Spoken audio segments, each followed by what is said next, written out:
كانوا قليلا من الليل ما يهجعون. پہنچ گئی. سب کچھ جاننے کے بعد وہ اپنی ضد پر، اپنی سرکشی پر وہ اڑ گئے. تو نبی کریم صلی اللہ علیہ وسلم کو اللہ رب العالمین مخاطب کر کے فرما رہے ہیں فَسِيرُوا فِي الْأَرْضِ فَانْظُرُوا كَيْفَ كَانَ عَاقِبَةُ الْمُكَذِّبِينَ. اے نبی محمد صلی اللہ علیہ وسلم دنیا کے اندر چل پھر کر دیکھ لو، وہ لوگ جنہوں نے نبیوں کی بات نہیں مانی، اللہ کو ایک نہیں مانا، ان جھٹلانے والوں کا انجام کیا ہو. دعائیں، پکاریں، سرگوشیاں، ہر طرح کی عبادات صرف اللہ رب العالمین کی ذات ہے جو سنتی ہے، اور اسی کے لیے یہ چیزیں لائق ہیں. وہ لوگ جو اللہ کو چھوڑ کر دوسروں سے مانگتے ہیں، دوسروں کو پکارتے ہیں، ان کے سامنے اپنے سروں کو ٹکاتے ہیں، اپنی پیشانیوں کو جھکاتے ہیں، ان کے متعلق اللہ رب العالمین نے سورہ نمل کے اندر وضاحت اور تفصیل کے ساتھ چند باتیں اللہ رب العالمین نے بیان فرمائی. فرمایا یہ لوگ جو اللہ کو چھوڑ کر غیر اللہ کو، اللہ کے سوا لوگوں کو پکارتے ہیں، اللہ کے سوا کچھ اور ہستیوں سے سمجھتے ہیں کہ یہ بھی ہماری بگڑی ہوئی کام سنوار سکتی ہے، ان سے کچھ سوال تو پوچھو. پہلا سوال اللہ رب العالمین نے خود بیان فرمایا امن خلق السماوات والارض. اے نبی ان سے پوچھو آسمانوں اور زمین کو پیدا کرنے والا کون ہے. وَأَنزَلَ لَكُم مِّنَ السَّمَاءِ مَاءً. اور یہ بھی پوچھو کہ آسمان سے بارش کون سی ہستی نازل کرتی ہے. فَأَنبَتْنَا بِهِ حَدَائِقَ ذَاتَ بَهْجَةٍ. پھر جب ہم بارش اتارتے ہیں، بارش کے بعد ہم کتنے خوبصورت باغات اور کھیتیاں زبردست پیدا کرتے ہیں. بتاؤ کیا اللہ کے سوا کوئی اور کرتا ہے؟ فرمایا اِلَٰهٌ مَّعَ اللَّهِ. اے نبی ان سے پوچھو کیا اللہ کے ساتھ کوئی اور معبود ہے جو یہ کام کر سکے. فرمایا بل ہم قوم یعدلون. اصل بات یہ ہے کہ یہ لوگ سب کچھ جاننے بوجھنے کے بعد سیدھے راستے سے ہٹے ہوئے. فرمایا دوسرا سوال کرو امن جعل الارض قرارا والسماء بناء. اے نبی ان سے پوچھو کون سی وہ ہستی ہے جو زمین کو اس نے برابر بچھونا بنایا ہے، اور بتاؤ کون سی وہ ہستی ہے جس نے آسمان کو زبردست طریقے سے ہمارے اوپر ایک چھت بنا کر مقرر کیا ہے. الہ مع اللہ. کیا اللہ کے ساتھ کوئی اور رب ہے جو یہ کام کرتا ہے؟ فرمایا بل اکثرهم لا يعلمون. اللہ فرماتے حقیقت یہ ہے یہ لوگ اللہ کی حقیقت کو جان ہی نہیں سکتے. اگلا سوال پوچھا فرمایا ان سے پوچھو امن یہدیکم فی ظلمات البر والبحر. اے نبی صلی اللہ علیہ وسلم ان سے پوچھو جب تم لوگ سمندروں کے اندر بھٹک جاتے ہو، جب تمہیں خشکی میں کوئی راستہ نہیں ملتا، تمہاری مدد کرنے والا کوئی نہیں ہوتا. ومن یرزقکم من السماء والارض. اور وہ جگہ جہاں تمہیں رزق مل نہیں سکتا اس جگہ پر تمہیں رزق کون دیتا ہے؟ الہ مع اللہ. کیا اللہ کے سوا کوئی اور معبود ہے؟ اللہ کے سوا کوئی اور الہ ہے جو تمہاری مدد کرتا ہے اور تمہیں رزق دیتا ہے؟ فرمایا قلیلا ما تذکرون. مسلمانوں میں سے، انسانیت میں سے، لوگوں میں سے بہت تھوڑے لوگ ہیں جو نصیحت حاصل کر کے ایک اللہ کی عبادت کرتے ہیں، باقی لوگ وہ ہیں جو سیدھے راستے سے ہٹے. فرمایا اے نبی ان سے پوچھو امن یبدأ الخلق ثم یعیدہ. کون سی وہ ہستی ہے جو سب سے پہلے لوگوں کو پیدا کرتی ہے جب اس کا نام و نشان نہیں تھا، باپ کی پشت کے اندر نطفہ تھا، پھر اللہ نے قطرے سے ایک جمع ہوا خون بنایا، پھر اس پر ہڈیاں چڑھائیں، پھر اس پر گوشت بنا کر زبردست انسان تخلیق کیا. الہ مع اللہ. کیا اللہ کے سوا کوئی اور ہستی ہے جو ماں کے پیٹ کے اندر بچہ پیدا کرتی ہے؟ الہ مع اللہ. اگر کوئی ہے تو مجھے بتاؤ کیا کوئی اور رب ہے؟ اگر کوئی ہے تو بتاؤ. تعالی اللہ عما یشرکون. اے نبی ان کو بتا دو اللہ کے ساتھ جو یہ شریک کرتے ہیں، اللہ ان تمام ہستیوں سے، تمام لوگوں سے جن کی عبادت کرتے ہیں، اللہ ان سب سے بری ہے. اور فرمایا اگر یہ لوگ پھر بھی باز نہ آئے ان کو کہو قل ہاتوا برہانکم ان کنتم صادقین. اگر تم کہتے ہو یہ جو داتا ہے، یہ جو کرنے والا ہے، یہ جو بڑا غوث ہے، دستگیر ہے، گنج بخش ہے، اگر یہ تمہاری مدد کر سکتے ہیں، اللہ فرماتے ہیں قل ہاتوا برہانکم. ان کو کہو کوئی دلیل تو لے کر آئے جو یہ بات بتائے کہ اس نے واقعی تمہاری مدد کی. اِلَٰهٌ مَّعَ اللَّهِ، اللہ بار بار سوال فرما رہے ہیں، فرمایا ان سے پوچھو کیا اللہ کے سوا کوئی رب ہے جو حقیقی طور پر تمہاری مدد کرتا ہے؟ جواب نفی میں آئے گا۔ ہر عقل والا بندہ، ہر شعور والا بندہ سمجھتا ہے کہ ایک ہی ہستی ہے جو مصیبتوں کے اندر کام آ سکتی ہے۔ سورہ شعراء 19واں پارہ ہے۔ اللہ رب العالمین نبی کریم صلی اللہ علیہ وسلم کو جلیل القدر پیغمبر ابراہیم علیہ السلام کی توحید سکھا رہے کہ وہ کس طرح زبردست موحد بندہ تھا، کس طرح اللہ کو ایک ماننے والا تھا۔ توحید صرف منہ سے لا الہ الا اللہ کہ اللہ کے سوا کوئی معبود برحق نہیں، وان محمد رسول اللہ، اور بے شک اللہ کے نبی محمد اللہ کے رسول ہے، صرف منہ سے یہ کہہ دینا کافی نہیں، بلکہ جب کوئی بندہ منہ سے یہ اقرار کر لیتا ہے لا الہ الا اللہ محمد رسول اللہ، پھر اس کے تقاضے بھی ہیں۔ وہ تقاضے اللہ رب العالمین نے ابراہیم علیہ السلام کے ذریعے سے سکھائے۔ فرمایا اے نبی وَاتْلُ عَلَيْهِمْ نَبَأَ ابراہیم، اے محمد صلی اللہ علیہ وسلم لوگوں کو بتاؤ کہ ابراہیم علیہ السلام کیسا نبی تھا، ان کی خبر بتاؤ۔ اذ قال لأبیہ وقومہ ما تعبدون، ابراہیم نے اپنی قوم سے کہا اور اپنے باپ سے کہا ما تعبدون، یہ جو بت جن کی تم عبادت کرتے ہو بتاؤ یہ تم کس چیز کی عبادت کر رہے؟ جواب نہیں تھا، کہنے لگے قالوا نعبد اصناما فنظل لها عاکفین، قوم کہنے لگی ہم تو یہ بت ہے، یہ ہمارے بڑے کام کرنے والے ہیں، ہم ان کے پاس اعتکاف کر کے بیٹھتے، مجاور بن کر بیٹھتے ہیں۔ ابراہیم علیہ السلام نے فرمایا هل يسمعونکم، کیا یہ تمہاری بات سنتے ہیں؟ او ينفعونکم او یضرون، یا بتاؤ اگر تمہاری بات سنتے تمہیں کسی طرح کا کبھی کوئی فائدہ دیا ہو یا کبھی تمہیں کسی طرح کا کوئی نقصان پہنچایا ہو؟ کہنے لگے نہیں ایسی بات نہیں ہے، بل وجدنا آباءنا كذلك يفعلون، ہماری تو نسل در نسل یہ کام سلسلہ چلتا رہی ہے، جدی بڑی نسل در نسل جدی پشتی ہے، ہم نے دیکھا کہ ہمارے باپ دادا یہ کام کرتے تھے، وہ مجاور بن کر بیٹھتے تھے، بتوں کے پاس بیٹھتے تھے، قبروں کے پاس بیٹھ کر عبادت کرتے، ہم تو ان کو دیکھ کر کرتے ہیں، ورنہ ہمارا کوئی خاص عقیدہ نہیں ہے، ہمارے بڑے یہ کام کرتے تھے، كذلك يفعلون، تو ہم بھی کرتے ہیں۔ ابراہیم علیہ السلام نے فرمایا قال افرأيتم ما كنتم تعبدون انتم وآباؤكم الاقدمون، ذرا مجھے یہ بتاؤ اگر تمہارے باپ دادا تمہاری جو جدی پشتی نسلیں ہیں اگر وہ گمراہی پر ہو، تم سوچے سمجھے بغیر تم بھی گمراہی پر چل پڑو، مجھے ذرا بتاؤ تو صحیح۔ قالوا بل وجدنا آباءنا كذلك يفعلون قال افرأيتم ما كنتم تعبدون انتم وآباؤكم الاقدمون فانهم عدو لي الا رب العالمین، ابراہیم علیہ السلام نے کہا میری قوم سن لو، جن کی تم عبادت کرتے ہو یہ تمہارے کسی کام نہیں آنے والے، حقیقت یہ ہے فانهم عدو لي، یہ لوگ جن کو تم نے اللہ کے ساتھ شریک بنا رکھا ہے یہ میرے دشمن۔ میرا دوست کون ہے؟ الا رب العالمین، وہ جو پروردگار ہے، وہ جو رب ہے، تمام جہانوں کو پالنے والا ہے، وہ اصل میرا رب ہے، وہ میرا معبود ہے، اس کے اندر چند صفات ہے، کیا تمہارے شریکوں کے اندر وہ صفات ہے؟ لا کر تو دکھاؤ، وہ صفات کیا ہے؟ فرمانے لگے الذی خلقنی فہو یہدین، پہلی صفت میرے رب تعالیٰ کے اندر یہ ہے، میرے پروردگار میں یہ ہے کہ اس نے مجھے پیدا کیا ہے، فہو یہدین، مجھے وہی سیدھے راستے پر دکھاتا ہے۔ کیا تمہارے معبودوں میں سے کوئی ایک رب یا ایک ہستی ایسی ہے جس نے تم میں سے کسی کو پیدا کیا؟ والذی هو یطعمنی ویسقین، میرا رب تو وہ ہے جو مجھے کھلاتا بھی ہے مجھے پلاتا بھی ہے۔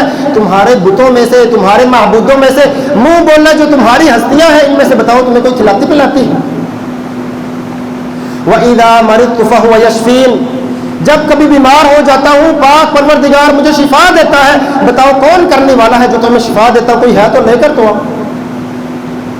وَالَّذِي أَطْمَعُ أَن يَغْفِرَ لِي خَطِيئَتِي يَوْمَ الدِّينِ، اور پاک پروردگار تو وہ ذات ہے جس سے مجھے امید ہے کہ کل قیامت کا دن قائم ہوگا، میرے تمام گناہ بخش دے گا۔ یہ ہستیاں جو سنتی نہیں ہے، بولتی نہیں ہے، دیکھ نہیں سکتی، بتاؤ ان میں سے کوئی ہستی ہے جو قیامت والے دن مجھے جہنم سے چھڑا؟ مناظرہ کیا، بڑا زبردست مناظرہ کیا ابراہیم علیہ السلام نے۔ قوم لاجواب ہو گئی. جب جواب کوئی نہیں آیا تو پھر قوموں کی یہ بات ہوتی ہے جب ان کو بات سمجھ آ جائے, اچھی طرح آ جائے اور اللہ کی طرف سے ہدایت نہ ہو, اپنی بات پر اڑ جاتے ہیں. وہ کہتے ہیں جاؤ جاؤ بڑے دیکھے تمہاری طرح, تم لوگ تو ہماری ہستیوں کے گستاخ ہو, تمہیں تو پتہ ہی نہیں, تم تو ہر چیز کو بدعت کہتے جاتے ہو, ہر چیز کو شرک کہتے ہو. لو قالوا حرقوه وانصروا آلهتكم, قوم کہنے لگی یہ باتیں تو بڑی زبردست کرتا ہے لیکن ہمارے پاس جواب نہیں, تم ایسا کرو ایک بڑی زبردست آگ تیار کرو جس کے اندر ابراہیم کو ڈال دو. آج بھی ایسا ہوتا ہے.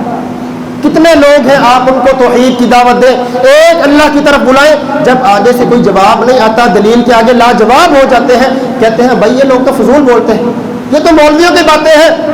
رسول اللہ صلی اللہ علیہ وسلم نے فرمایا اللہ کے ہاں سب سے بدترین آدمی وہ ہے جب اس کے پاس حق بات آتی ہے. اذا قیل له اتق اللہ, جب اسے کہا جاتا ہے بھائی اللہ سے ڈر, یہ کام چھوڑ دے, اللہ نے یہ کام حرام کیا ہے. اخذته العزت بالاثم, اس کی عزت آڑے آ جاتی ہے. بھائی یہ دیکھو کل کا چھوکرا 2 ٹکے کا آدمی مجھے روک رہا ہے, اس کی اوقات کیا ہے, مجھے منع کرتا ہے. اللہ فرماتے ہیں اخذته العزت بالاثم, گناہ کی وجہ سے اس کی عزت, اس کا سٹیٹس, معاشرے کے اندر جو معیار اس نے اپنی بنائی ہوتی ہے, اپنی ترقی کا معیار بنایا ہوتا ہے, وہ اس کے آگے آڑے آ جاتا ہے اور وہ حق بات کو ٹھکرا دیتا ہے. اور رسول اللہ صلی اللہ علیہ وسلم نے فرمایا, مغیرہ بن شعبہ رضی اللہ عنہ کی حدیث ہے, اللہ کے نبی اتنے زبردست توحید پر پابند تھے, فرماتے اللہ کے رسول جب بھی نماز پڑھتے اس کے بعد دعا کیا کرتے, اللہم لا مانع لما اعطیت, اے اللہ جو تو خزانے دینے والا ہے, جو تو ترقیاں دینے والا ہے, جو چیزیں تیرے ہاتھ میں ہیں, جو تو دے دے کوئی اس کو روک نہیں سکتا. ولا معطی لما منعت, اور جن چیزوں کا دروازہ تو بند کر لے کوئی ہستی ایسی نہیں ہے جو اس کو میرے ذمہ لگا دے, کوئی مجھے عطا کر. ولا ينفع ذا الجد منك الجد, کوئی کتنا بھی بڑی شان والا ہو, کتنی بڑی کرنے والا ہو, جو چیز جس کو تو پکڑ لے کبھی تیری ہاتھ سے تیری گرفت سے کوئی چھڑا نہیں سکتا. یہ رسول اللہ صلی اللہ علیہ وسلم کا حال تھا کہ ہر نماز کے بعد یہ دعا کرتے تھے اے اللہ سارا نفع نقصان صرف تیرے ہاتھ. آج وہ لوگ جو ایک اللہ کو چھوڑ کر یہ سمجھتے ہیں کہ کچھ اور ہستیاں جو میرا کام کر سکتی ہیں, میری بگڑی ہوئی باتوں کو بنا سکتی ہیں, یا میرا جو کام ہے اگر میں نے فلاں ہستی کو راضی نہ کیا میرا نقصان ہو جائے گا. سن لو, عبداللہ بن عباس رضی اللہ عنہ حدیث کے راوی ہیں, فرماتے ہیں ایک دفعہ میں رسول اللہ صلی اللہ علیہ وسلم کے پاس سواری کے پیچھے بیٹھا تھا, آپ نے فرمایا یا غلام, لڑکے میری بات سن لے, احفظ اللہ یحفظک, ہر جگہ اللہ تعالیٰ کو سمجھنا کہ وہ میری نگرانی کر رہا ہے, اللہ تیری حفاظت کرے. احفظ اللہ تجدہ تجاہک, اللہ تعالیٰ کی جب جب تو عبادت کرے گا اللہ تعالیٰ ہر وقت تیری حفاظت بھی کرے گا اور تیری عبادات کو قبول کرنے کے لیے تیرے سامنے ہے. وَإِذَا اسْتَعَنْتَ فَاسْتَعِنْ بِاللَّهِ, اور جب کبھی کوئی مصیبت تجھ پر پیش آ جائے, کسی مسئلے میں تو نے مدد کی طلب کرنی ہو, ایک اللہ سے مدد کرنی. فرمایا وَلَوْ أَنَّ الْأُمَّةَ لَوِ اجْتَمَعَتْ عَلَىٰ أَن يَنْفَعُوكَ بِشَيْءٍ لَمْ يَنْفَعُوكَ إِلَّا بِشَيْءٍ قَدْ كَتَبَهُ اللَّهُ. لڑکے اچھی طرح یہ بات ذہن نشین کر لے کہ اگر پوری امت پوری دنیا جمع ہو جائے کہ تجھے کوئی فائدہ دے دے, اللہ تعالیٰ تجھے نقصان دینا چاہے, پوری امت تجھے فائدہ دینا چاہے, کبھی تجھے فائدہ نہیں دے سکتی. ہاں اتنا فائدہ تجھے ملے گا جو اللہ نے پہلے سے تیرے حصے میں لکھ دیا ہے.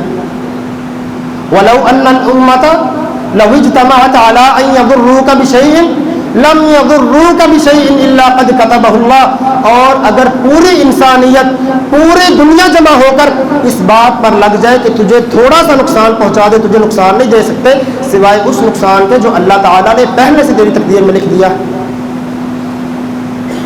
بندہ سمجھتا ہے شاید فلاں دربار, فلاں پیر صاحب, فلاں جو مرشد ہے وہ میرا کام کر سکتے ہیں, حالانکہ ان کی حالت تو اللہ تعالیٰ نے قرآن مجید میں سورہ حج کے اندر بیان فرمائی. فرمایا یا ایھا الناس ضرب مثل فاستمعوا له, اے لوگوں ایک مثال بیان کرتا ہوں اس کو غور سے سن لو. فاستمعوا له, اچھی طرح کان لگا کے سنو. ان الذین تدعون من دون اللہ, وہ لوگ, وہ ہستیاں, وہ تمہاری نیک ہستیاں جن کی تم عبادت کرتے ہو, تدعون من دون اللہ, اللہ کو چھوڑ کر ان کے دروں پر جھکتے ہو, ان کی حالت کیا ہے؟ فرمایا لن یخلقوا ذبابا، ایک مکھی نہیں پیدا کر سکتے، وَلَوْ اجْتَمَعُوا لَهُ، پوری دنیا جمع ہو کر اکٹھی ہو جائے، جتنے پیر فقیر تم نے بنائے سارے جمع ہو کر ایک مکھی پیدا کر کے دکھائے، وہ مکھی پیدا کرنا تو دور کی بات ہے۔ فرمایا وَإِن يَسْلُبْهُمُ الذُّبَابُ شَيْئًا لَا يَسْتَنقِذُوهُ مِنْهُ، پوری دنیا پورے پیر فقیر جمع ہو جائے، چاہے وہ قبروں کے اندر ہیں، چاہے وہ درباروں پر بیٹھے ہوئے مجاور ہیں، چاہے تمہارے مرشد ہیں، سارے جمع ہو کر ایک کام کر کے دکھا دیں، اگر تمہارے کھانے میں سے مکھی کوئی قطرہ کوئی ذرہ اٹھا کر لے جاتی ہے، ذرا وہی چھین کر دوبارہ لے کر واپس آ جائے، مکھی پیدا کرنا تو بڑی دور کی بات ہے، اگر چھینی ہوئی چیز ایک ذرہ واپس کر کے لے آئے، یہ واپس تو دور کی بات ہے، یہ تو دیکھ ہی نہیں سکتے کہ مکھی بیٹھ کر اٹھا کر چیز کیا لے گئی، اور یہ لوگوں کے حاجت روا بنے بیٹھے ہیں، مشکل کشا بنے بیٹھے ہیں، لوگوں کی بگڑیاں بنانے والے ہیں۔ اللہ فرماتا ہے ایک مکھی بنا کر دکھا دے، مکھی نہیں تو کم از کم وہ جو چیز اٹھا کر لے جاتی وہ چھین کر واپس لے۔ فرمایا ضعف الطالب والمطلوب، پکارنے والا دیکھو کس قدر کمزور ہے، جس کو پکار رہا وہ خود کس طرح کمزور ہے۔ اللہ تعالیٰ نے سورہ رعد میں 13ویں پارے کے اندر ایک اور مثال بیان فرمایا والذین تدعون من دون اللہ لا يستجیبون لهم بشیء الا کباسط کفیہ الی الماء لیبلغ فاہ وما هو ببالغہ۔ اللہ فرماتے ہیں وہ لوگ جن کو تم پکارتے ہو ان کی مثال ایسے ہے کہ ایک آدمی اس کو پیاس لگی ہو، اس کے سامنے پانی پڑا ہوا ہے، وہ اپنی جگہ پر بیٹھا رہتا ہے، اپنے دونوں ہاتھوں کو پلاتا ہے، شاید کہ پانی چل کر اس کے منہ کے پاس آ جائے، وما ہوا ببالغہ، کبھی ایسا نہیں ہوا کہ پیاسا آدمی اپنی جگہ پر بیٹھا رہے اور پانی چل کر اس کے پاس آ جائے، کبھی ایسا ہوا ہے؟ اللہ فرماتے ہیں وما ہوا ببالغہ وما دعاء الکافرین الا فی ضلال۔ یہ مثال کہ جس طرح تم پانی کو پکارو کہ بھائی میرے منہ پر چل کر آ جاؤ، میرے منہ تک آ کر میری پیاس بجھا دو، پانی نہ سن سکتا ہے، نہ بول سکتا ہے، نہ تمہاری کوئی ضرورت پوری کر سکتا ہے۔ اللہ فرماتے ہیں جن لوگوں کو تم اللہ کے سوا پکارتے ہو ان کی مثال پانی کی طرح ہے۔ اور اللہ تعالیٰ نے سورہ احقاف 26ویں پارے کے اندر بیان فرمایا وَمَنْ أَضَلُّ مِمَّنْ يَدْعُو مِن دُونِ اللَّهِ مَن لَّا يَسْتَجِيبُ لَهُ إِلَىٰ يَوْمِ الْقِيَامَةِ، وہ لوگ جو اللہ کو چھوڑ کر دوسری ہستیوں کو پکارتے ہیں کہ بھائی یہ مجھے اولاد دے دے گی، میری مصیبتوں کو ختم کر دے گی، میرے کاروبار کو ترقی دے دے گی، میری آئی ہوئی تمام آزمائشوں کو ٹال دے گی، اللہ فرماتے ہیں اِلَىٰ يَوْمِ الْقِيَامَةِ، قیامت تک پکار کر دیکھ لو، سر پٹک کر مر جاؤ، یہ تمہاری پکار نہیں سن سکتے، بلکہ ان کا حال تو اللہ فرماتے ہیں وَهُمْ عَنْ دُعَائِهِمْ غَافِلُونَ، ان کی مثال تو اس پانی کی طرح ہے جو غافل ہے، اس کو پتہ ہی نہیں مجھے کوئی پکار رہا ہے یا مجھے کوئی بلا رہا ہے، میرے در پر کوئی آ کر بیٹھا ہوں۔ وَهُمْ عَنْ دُعَائِهِمْ غَافِلُونَ، اللہ فرماتا ہے ان کو تو پتہ ہی نہیں ہے جو قبروں کے اندر پڑے، بلکہ فرمایا وَإِذَا حُشِرَ النَّاسُ كَانُوا لَهُمْ أَعْدَاءً، جب کل قیامت کا دن ہوگا لوگ اللہ کے دربار میں جمع ہوں گے تو وہ لوگ جن کو پکارا جاتا ہے، ان کو پیر بنایا جاتا ہے، ان کی عبادت کی جاتی ہے، ان سے جا کر اپنی منتیں اپنی مرادیں مانگی جاتی ہیں، قیامت کے دن اللہ کے سامنے کھڑے ہوں گے اور کہیں گے یا اللہ ہم نے نہیں کہا تھا کہ میری عبادت کرو، ہم ان سے بری ہیں۔ اسی طرح اللہ تعالیٰ نے یہی بات کچھ مختلف الفاظ کے ساتھ دوسرے پارے سورہ بقرہ کے اندر بیان فرمایا ان لوگوں کی حالت جن کو تم پکارتے ہو، فرمایا ان کی حالت یہ ہوگی کل قیامت کے دن اذ تبرأ الذین اتبعوا من الذین اتبعوا ورأوا العذاب وتقطعت بهم الاسباب، کل جب جہنم قریب لائے جائے گی، قیامت کا دن ہوگا، یہ جو پیر فقیر، یہ جو قبروں کے بڑے مشکل کشا بنے ہوئے ہیں، یہ جو بڑے بڑے اونچی گدیوں والے ہیں، کل قیامت کا دن ہوگا رأوا العذاب، عذاب کو دیکھیں گے فوراً اللہ کے سامنے بری ہو جائیں، کہیں گے یا اللہ ہمارا ان سے کوئی تعلق نہیں ہے، تقطعت بهم الاسباب، ہم نہیں جانتے یہ کون ہے۔ پھر وہ لوگ افسوس کریں گے جو جا کر درباروں پر جا کر ان کے سامنے منتیں مانگتے ہیں، مرادیں مانگتے ہیں، ان سے تعویذ لا کر اپنی اولادوں کو باندھتے ہیں، اپنے کاروبار میں لٹکاتے ہیں، اللہ کے سامنے پھر وہ بری ہوں گے، افسوس کریں گے۔ وقال الذین اتبعوا لو ان لنا کرۃ فنتبرأ منهم كما تبرؤوا منا، اللہ نے قیامت کے دن کا نقشہ کھینچا، فرمایا کل قیامت کا دن ہوگا جب یہ تمہارے خود ساختہ اپنے بنائے ہوئے معبود بری ہو جائیں گے تو پھر وہ لوگ جو ان کی پوجا کرتے تھے، ان سے منتیں مرادیں مانگتے تھے، پھر یہ لوگ بھی اللہ کے سامنے ایک عرض رکھیں گے، کہیں گے پروردگارا لو ان لنا کرۃ، کاش ایک دفعہ ہمیں دنیا میں واپس بھیج دے، ہم کبھی اس کی عبادت نہیں کریں گے، ہم بھی اس طرح ان سے لا تعلقی کا اظہار کریں گے جس طرح آج یہ ہم سے لا تعلق ہو رہے۔ رسول اللہ صلی اللہ علیہ وسلم ایک دفعہ اپنے چند ساتھیوں کے ساتھ جا رہے تھے۔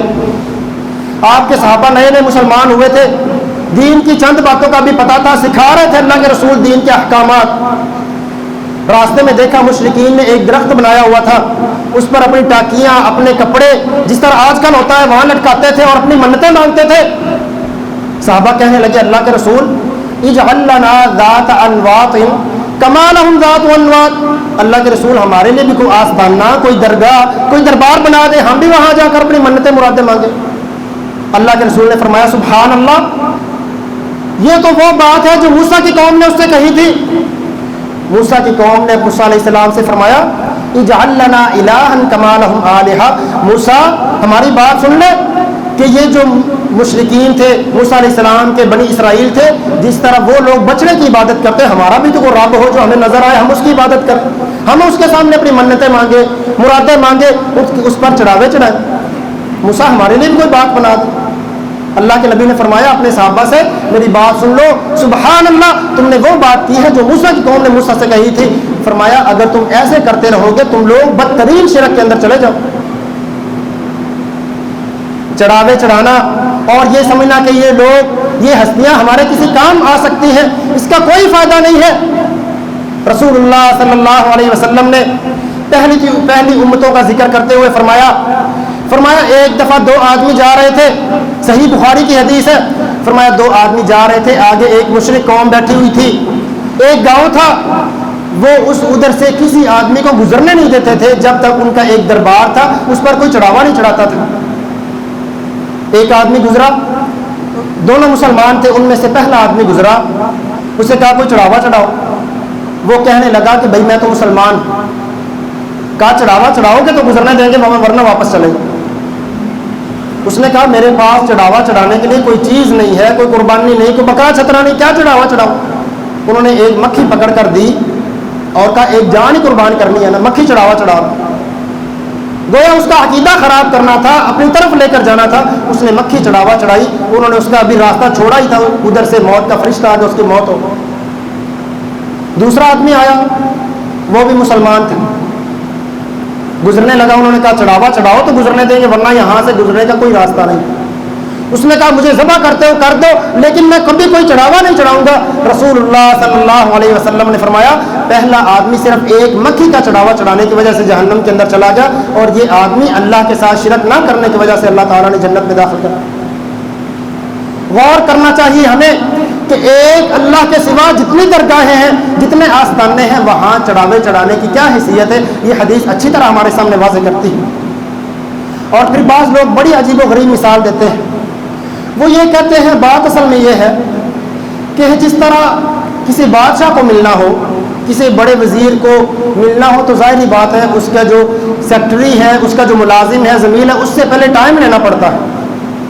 تو ظاہری بات جس طرح وہ ہماری سفارش کرتا ہے، اس طرح ہم اللہ تعالیٰ تک پہنچنے کے لیے برگزیدہ بندوں کو بطور وسیلہ پیش کرتے ہیں۔ بالکل یہ وہ بات ہے جو اللہ تعالیٰ نے سورہ زمر 23ویں پارے کے اندر بیان فرمائی۔ مکہ کے مشرکین یہ کہتے تھے ما نعبدهم الا ليقربونا الى الله زلفا، ہم ان بتوں کی، حبل کی، لات منات عزا کی عبادت ان کو معبود سمجھ کر نہیں کرتے، ہم تو صرف اس لیے ان کی عبادت کرتے ہیں تاکہ یہ اللہ کے سامنے ہمیں قریب کر دے، ہمارا وسیلہ، ہماری سفارش پیش کر دے۔ یہ تو بالکل وہی بات ہے۔ حالانکہ ان لوگوں نے اللہ کی قدر پہچانی نہیں ہے، انہوں نے اللہ رب العالمین کی مثال لوگوں کے ساتھ پیش کرنی شروع کر دی۔ حالانکہ آپ چند باتوں پر غور کریں، جب کسی بادشاہ سے بندہ ملتا ہے تو وہ ایسی ذات ہے جو بیک وقت ایک آدمی کی صرف بات سن سکتی ہے، 2 یا 3 آدمی بیک وقت بات شروع کر دیں، وہ آدمی ان کی بات اچھی طریقے سے نہیں سن سکتا۔ اسی طرح بڑے آدمی اگر کام نہ کروائیں تو بندہ کوئی سفارش ڈال لیتا ہے، کسی کا دباؤ ڈال دیتا ہے کہ بھائی کام اگر نہیں کرے گا تو کسی بڑے کی سفارش ڈال دیں گے، اگر سفارش سے کام نہ ہوا ہم زور زبردستی سے کام کروا لیں گے، اس لیے سفارش ڈالتا ہے۔ تو ان باتوں میں سے ایک بات یہ ہے کہ سیکٹری اس لیے رکھے جاتے ہیں کہ اگر بندہ ملاقات کرنے لگے تو دیکھیں کوئی مصروف ہے، بڑا بادشاہ وزیر مشیر مصروف ہے، تو یہ بندہ بتاتا ہے کہ بھائی اس وقت دروازہ بند ہے، ملاقات کا وقت نہیں ہے، تو اس لیے ہم ملنے نہیں دے سکتے، جب یہ وقت ہوگا فلاں وقت آ جائے۔ اب تینوں باتیں دیکھیں کیا اللہ رب العالمین کے اندر ایک بات بھی ہے؟ کیا اللہ تعالیٰ بیک وقت تمام لوگوں کی باتیں سنتا نہیں ہے اور ایک ہی وقت میں تمام کائنات کو وہ رزق نہیں دے رہا؟ کیا اللہ تعالیٰ نے خود بتایا یا نبی کریم صلی اللہ علیہ وسلم نے بتایا کہ میرا کوئی دربار یا سیکٹری ہے کہ پہلے اس تک بات پہنچاؤ پھر میں تمہاری بات سنوں؟ قرآن مجید کے اندر کوئی بات ہو، رسول اللہ صلی اللہ علیہ وسلم کی حدیث کے اندر کوئی ایک مثال ایسے ملتی ہو، لا کر پیش تو کرو۔ اللہ تعالیٰ پر کوئی دباؤ ڈال سکتا ہے کہ بھائی اگر اللہ تعالیٰ کوئی کام نہ کرنا چاہے، فلاں ہستی ہے جو اللہ پر دباؤ ڈال کے اللہ کے سامنے سفارش کر سے زبردستی کام کروا لے، کیا ممکن ہے؟ اللہ فرماتے ہیں فلا تضربوا للہ الامثال ان اللہ یعلم وانتم لا تعلمون، اللہ کی مثالیں لوگوں کے سامنے صاف پیش نہ کرو۔ فرمایا وما قدر اللہ حق قدرہ، حقیقت یہ ہے لوگوں نے اللہ کی قدر ہی نہیں کی جس طرح کرنے کا حق تھا۔ لوگ یہ تو سمجھتے ہیں کہ مصیبتوں کے اندر اللہ رب العالمین کام آتا ہے، جب آسانیاں ہوتی ہیں پھر دوسری درباروں پر دوسرے مشکل کشاؤں کے پاس چلے جاتے ہیں۔ یہ مکے کے مشرکوں کا حال تھا کہ پریشانیاں جب آتی صرف ایک اللہ کو پکارتے تھے، جب آسانیاں ہوتی تب پھر اللہ کو بھی پکارتے اور ساتھ ساتھ اپنے خود ساختہ گھڑے ہوئے معبودوں کی عبادت کیا کرتے تھے۔ لیکن آج کا مسلمان مکے کے مشرکوں سے بدتر ہو چکا کہ جب مصیبت آتی ہے تب بھی وہ اللہ کو نہیں پکارتا، تب بھی وہ درباروں کا رخ کرتا ہے، تب بھی وہ آستانوں کی طرف جاتا ہے کہ بھائی فلاں پیر صاحب کے پاس جاؤ، فلاں مرشد کے پاس جاؤ، وہ بڑا ولی ہے۔ یہ کہتے ہیں وہ بڑا ولی ہے، وہ ہماری بات اللہ رب العالمین ہمارے سیدھے طریقے سے سنتا نہیں ہے، اس کی ٹالتا نہیں ہے، وہ بڑا پہنچا ہوا ولی ہے۔ بھائی آپ کو کس نے بتایا کہ وہ بڑا ولی ہے؟ کیا چہرے پر لمبی داڑھی کا ہونا، شلوار ٹخنوں سے اوپر ہونا اور مسجد کے اندر بیٹھ جانا، کیا یہ ولایت کی زبردست نشانی ہے؟ او بھائی اللہ تعالیٰ نے ولی ہونے کی ایک بڑی زبردست نشانی بیان فرمائی، اس کو قابو کر لو۔ سورہ یونس ہے، 11واں پارہ ہے، اللہ رب العالمین نے فرمایا الا ان اولیاء اللہ لا خوف علیہم ولا هم يحزنون، اللہ کے جو ولی ہوتے ہیں ان کو کسی قسم کا ڈر نہیں ہوتا، نہ پریشان ہوتے ہیں۔ اب ولی کون ہے؟ فرمایا الذین آمنوا، پہلی نشانی وہ ہے کہ وہ اللہ پر بھی ایمان لاتے ہیں، اللہ کے رسولوں پر بھی ایمان لاتے ہیں۔ وکانوا یتقون، ان کی دوسری نشانی یہ ہے کہ وہ اللہ کے حکم کردہ احکامات پر عمل کرتے ہیں اور جن باتوں سے منع کیا اس سے بچتے ہیں۔ یہ دو نشانیاں اللہ رب العالمین نے ولی کی بتائی۔ ہم میں سے، آپ میں سے ہر بندہ ولی ہو سکتا ہے جس کے اندر یہ دو نشانیاں ہیں، جو اللہ پر ایمان لاتا ہے، اس کے رسولوں پر ایمان لاتا ہے اور وہ اللہ کی تمام کہی ہوئی باتوں پر عمل کرتا ہے اور جن باتوں سے اللہ اور اس کے رسول نے منع کیا اس سے بچتا ہے، وہ بندہ زبردست ولی ہے۔ ایک بندہ بہت زبردست پگڑی باندھ کر اپنے سر پر دربار پر بیٹھا ہے، مسجد کی طرف رخ ہی نہیں کرتا، اللہ کی قسم وہ آپ سے کم تر درجے کا آدمی ہے۔ آپ اللہ کے احکامات پر عمل کرتے ہیں، وہ بندہ مسجد کا رخ نہیں کرتا، ہاتھ میں تسبیح اس نے پکڑی ہے، اللہ کی قسم آپ اس سے 1000 گنا بہتر ہیں کہ آپ اللہ رب العالمین کے احکامات پر عمل کرتے ہیں، وہ بندہ اللہ رب العالمین سے کوسوں دور ہے۔ اللہ تعالیٰ نے اپنے اور لوگوں کے درمیان وسیلے واسطے نہیں ڈالے، جب اللہ نے اپنے بندے کو پیدا خود کیا ہے تو اللہ تعالیٰ وَنَحْنُ أَقْرَبُ إِلَيْهِ مِنْ حَبْلِ الْوَرِيدِ، بندے کی پکار سننے کے لیے اللہ تعالیٰ شارک سے بھی زیادہ قریب۔ اللہ تعالیٰ سمجھنے کی، عمل کرنے کی توفیق عطا فرمائے۔ وآخر دعوانا ان الحمد للہ رب العالمین۔